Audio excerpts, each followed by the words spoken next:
इस वीडियो में हम बात करने जा रहे हैं आज हुए मंडे नाइट रो के बारे में। मंडे नाइट रो की शुरुआत करते हैं Kevin Owens and Sami Zayn, जहां पर केविन ओवेंस माइक लेते हैं और कहते हैं कि क्राउड तुम्हें सैमी जेन ज़्यादा पसंद है। फिर सैमी जेन माइक लेते हैं, फिर सैमी जेन कहते हैं कि हाँ हमने कर दिया, और वो एक तरीके से बताते हैं कि कैसे मैं और केविन ओवेंस साथ में आए, हम दोनों भाई हैं, बिल्कुल भाई। केविन ओवेंस कहते हैं कि मैं तो तुम्हारा सबसे बड़ा फ़ैन हूँ शुरुआत से ही, तुम रोमन रेंज के नीचे थे तब भी तुम उन सबसे बढ़िया थी, और पिछले हफ्ते मेरे को समझ आ गया कि अब हम दोनों को मिलकर ही इस ब्लड लाइन को नीचे करना होगा। उसके बाद सैमी कहते हैं कि अब हम दोनों को पता है क्या होने वाला है, और वो रेसलमेनिया के साइन की तरफ इशारा करते हैं। दोनों को इंटरप्ट करने ऊसोस आ जाते हैं। जे ऊसो कहते हैं कि देखो जिमी कैसे ये धोखेबाज सैमी जेन खड़ा है यहाँ पर, हमें धोखा देता है। फिर सैमी जेन हंसते हैं और कहते हैं कि तू भी धोखा देना चाहता था रोमन रेंस को। फिर जिमी कहते हैं नहीं नहीं सैमी जेन, ये तो तेरी इमेजिनरी वर्ल्ड में हो रहा है सब, और तुम्हें क्या लगता है रेसलमेनिया में कुछ होगा?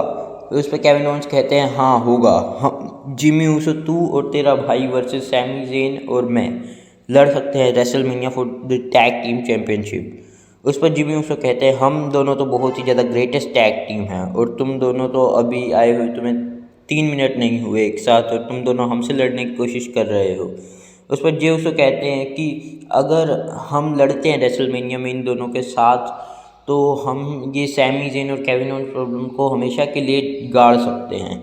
फिर जे उससे एक्सेप्ट कर लेते हैं, और उसके बाद ऊसोस आ जाते हैं रिंग के अंदर मारने के लिए सैमी जेन और केविन ओवेंस को, लेकिन सैमी जेन हलवा किक लगा देते हैं, लेकिन जिमी ऊसो बच जाते हैं उससे। फिर ऊसोस चेयर लेके आते हैं, रेफरीज बचाने की कोशिश करते हैं, और ये काफ़ी अच्छा सेगमेंट था ओपनिंग के लिए मेरे ख्याल से। तो शो पर Austin theory versus Montes Ford का मैच देखने को मिलता है, जहां पर ऑस्टिन थ्योरी जीत पा लेते हैं। मैच के बाद ऑस्टिन थ्योरी कहते हैं कि मोंटेस फोर्ड मेरे पे बिलीव नहीं करता था, अब वो कर रहा है। जॉन सीना मेरे पे बिलीव नहीं करता, लेकिन रेसलमेनिया के बाद वो भी मेरे पे बिलीव करेगा। बैक स्टेज से दिखाई देता है कि रोमन रेंस आ गए हैं आज अरीना के अंदर, और जिमी ऊसो जे ऊसो उनसे मिल रहे हैं। जिमी ऊसो बैठ के बोल रहे हैं कि जे ऊसो हमारे पास आ नहीं रहा था, और यूँ लग रहा था सारा फॉल्ट मेरा है, ये सब कुछ सैमी जेन के कारण हुआ, रेसलमेनिया में मैं उससे देख लूँगा। रोमन रेंस फिर पॉल हेमन को बुलाते हैं, और फिर जे ऊसो को कहते हैं कि तुम 1 मिनट रुको। फिर रोमन रेंस जे ऊसो से पूछते हैं कि तुम कुछ बोल नहीं रहे, कुछ सुन नहीं रहे, क्या चक्कर है तुम्हारे साथ, ब्लड लाइन में हो भी क्या, तुम फैमिली के साथ खड़े भी रहना चाहते हो? फिर उस पर जे कहते हैं हाँ मैं रहना चाहता हूँ। फिर रोमन रेंस कहते हैं ठीक है तुम बाद में मिलना मुझसे, और जब जे ऊसो जाने जा रहे होते हैं तो रोमन रेंस उनका हाथ पकड़ के कहते हैं कि मैं तुमसे अब भी प्यार करता हूँ जे।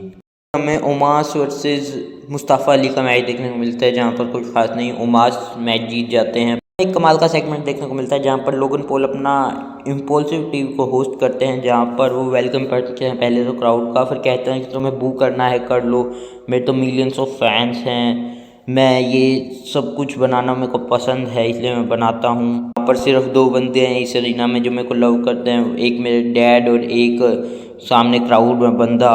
कहते हैं वो कैसे एक एंटरटेनर हैं, वो कुछ भी कर सकते हैं, वो बिजनेस में भी कई जनों से लड़े हैं, तो आज उनका गेस्ट कोई भी नहीं होगा, वो खुद ही सारी चीज़ें मैं हैंडल कर सकते हैं। वो कहते हैं कि मैं सेथ रॉलिंस को अपने 28th बर्थडे पर बहुत बुरी तरीके से हराऊंगा। फिर वो बताते हैं कि मैच ग्रेट हो सकता है रेसलमेनिया में, सेथ रॉलिंस बहुत ही ज़्यादा अच्छे मतलब टॉप 3 सुपरस्टार में आते हैं बिजनेस के। सेथ रॉलिंस उनसे दुश्मनी स्टार्ट ना करते तो अभी वो दोस्त हो सकते हैं, लेकिन अब दुश्मनी उन्होंने स्टार्ट कर दी, तो अब ये लोगन पॉल हरा के रहेंगे सेथ रॉलिंस को। फिर हमें दिखता है कि लोगन पॉल का माइक एकदम से शट ऑफ हो गया। लोगन पॉल एक और माइक लेते हैं, फिर सेथ रॉलिंस हमें दिखाई देते हैं। सेथ रॉलिंस कहते हैं कि इस शो को कैसे बंद करना है, और फिर वो एंट्रेंस म्यूजिक अपना प्ले करते हैं, और फिर आ जाते हैं रिंग के अंदर। हमेशा की तरह सेथ रॉलिंस का आउटफिट यूनिक सा था। लोगन कहते हैं कि तुम्हारा क्या आउटफिट है, बहुत स्टूपिड सा। फिर यूँ लग रहा था सेथ रॉलिंस कुछ बोलेंगे, लेकिन सेथ रॉलिंस ने एक ब्रोल स्टार्ट कर दी। फिर दोनों के बीच में ब्रोल होती है, अनाउंसर डेस्क तक जाती है। उसके बाद लोगन पॉल अपना राइट हैंड लगाते हैं और सेथ रॉलिंस को वापस से नॉकआउट कर देते हैं। शो पर Dominik Mysterio versus Johnny Gargano का मैच देखने को मिलता है। इस मैच में डोमिनिक मिस्टीरियो अपना फिनिशर के साथ जीत पा लेते हैं। मैच के बाद डोमिनिक मिस्टीरियो कहते हैं कि मेरे गुड फॉर नथिंग आपने मना कर दिया मेरे को रेसलमेनिया मैच के लिए, लेकिन मैं अभी रुकूंगा नहीं जब तक वो हाँ कहता है। मेरे को पता है इस स्मैकडाउन पर सारी मिस्टीरियो फैमिली आएगी, तो मैं भी अपने जजमेंट डे के साथ वहीं पर मिलूँगा और कहते हैं कि मैं रे मिस्टीरियो को एक्सेप्ट करवा लूँगा मैच के लिए। एज दिखते हैं एक अलग से ही कमरे में दिखते हैं, फुल ऑफ कैंडल्स वो कमरा होता है, बहुत डरावना सा होता है, जहाँ पर एज कहते हैं कि मैं तुम्हें वॉल के आर पार कर दूंगा, मैं एक होस्टाइल हूँ, मैं हेल इन अ सेल के अंदर आ जाता हूँ, बहुत ज़्यादा खतरनाक हो जाता हूँ, फिन बैलर को पता भी नहीं मेरी क्या कैपेबिलिटी है, मैं डेड मैन के साथ भी इनसाइड सेल रह चुका हूँ, और बहुत खतरनाक बातें करते हैं। एज कहते हैं कि I walk through the valley of shadow of death, कहते हैं मैं कोई भी इविल को डरता नहीं हूँ, कोई भी इविल से। और कहते हैं कि फिन तुम अपना डीमन करेक्टर लेके आओ हेल इन अ सेल के अंदर, क्योंकि मैं भी डेविल बनकर आ रहा हूँ। तो इससे साफ कर दिया है एज ने कि demon Finn Balor versus devil Edge का मैच हमें देखने को मिलेगा एट रेसलमेनिया, और ये मैच मेरे ख्याल से बहुत ज़्यादा खतरनाक हो सकता है। हमें रिया रिप्ली देखने को मिलती है रिंग के अंदर, जहाँ पर रिया रिप्ली ट्रैश टॉक करती हैं शार्लेट फ्लेयर के बारे में, कहती हैं कि वो चैम्पियन बनने के लायक नहीं है, 3 साल पहले उसने ज़रूर मेरे को हराया लेकिन अब वो लायक नहीं है, उसको सब कुछ हाथ में पकड़ा दिया जाता है। ऐसी ऐसी कई बातें करती हैं रिया रिप्ली, और कहती हैं रेसलमेनिया में मैं ही चैम्पियन बन के निकलूँगी और शार्लेट को हरा कर जाऊँगी। फिर हमें डैमेज कंट्रोल दिखाई देती है, जहाँ पर बेली आकर कहती है कि रिया जब तुम लेजेंड्स की बात कर रही थी मेरे को लगा तुम मेरा भी नाम लोगी, और बेली कहती है अगर तुम्हें कोई हेल्प की ज़रूरत हो शार्लेट फ्लेयर के खिलाफ तो मेरे से पूछ लेना, मैं हेल्प कर दूंगी तुम्हारी। फिर रिया रिप्ली कहती है मेरे को तुम्हारी कोई हेल्प की ज़रूरत नहीं, तुम तीनों ही है बेकार से हो। फिर बेली उस पर कहती है कि हम पूरी मंडे नाइट रॉ को चला रहे हैं। इस पर रिया एक चैलेंज इशू कर देती हैं, और फिर हमें रिया रिप्ली वर्सेस बेली का मैच देखने को मिलता है। मैच के एंडिंग में हमें देखने को मिलता है डैमेज कंट्रोल इंटरफेयर करने की कोशिश करती है, लेकिन बेकी लिंच, लीटा और ट्रिश स्ट्रैटस आ जाती हैं, फिर रिया रिप्ली ये मैच को जीत लेती है। फिर हमें रिकोशे वर्सेस चैड गेबल का मैच देखने को मिलता है, जहाँ पर रिकोशे शूटिंग स्टार प्रेस के साथ पिनफॉल के साथ जीत जाते हैं। फिर हमें आस्का एंड बियांका बिलेर वर्सेस ग्रीन और पाइपर न्यूविन का मैच देखने को मिलता है, जहाँ पर आस्का और बियांका बिलेर जीत जाती हैं। मैच के बाद हमें देखने को मिलता है कि आस्का किक लगा रही होती है बियांका बिलेर को। शो का मेन इवेंट दिखाई देता है, जहाँ पर रोमन रेंस अपनी एंट्रेंस करते हैं, रोमन रेंस एक्नॉलेज करवाते हैं अपने आप को, फिर कोडी रोड्स आ जाते हैं। कोडी रोड्स पहले रोमन रेंस को कहते हैं कि तुम्हें जो भी कहना है कह लो, लेकिन मैं तुम्हें पहले ही बता रहा हूँ कि तुम कोई भी बात पर्सनल लेके नहीं जाओगे, हम बिजनेस की ही बातें करेंगे यहाँ पर। और कोडी रोड्स कहते हैं कि तुम बोलते हो तुम्हें कोडी रोड्स प्रॉब्लम है, प्रॉब्लम का मतलब क्या है तुम्हारे हिसाब से।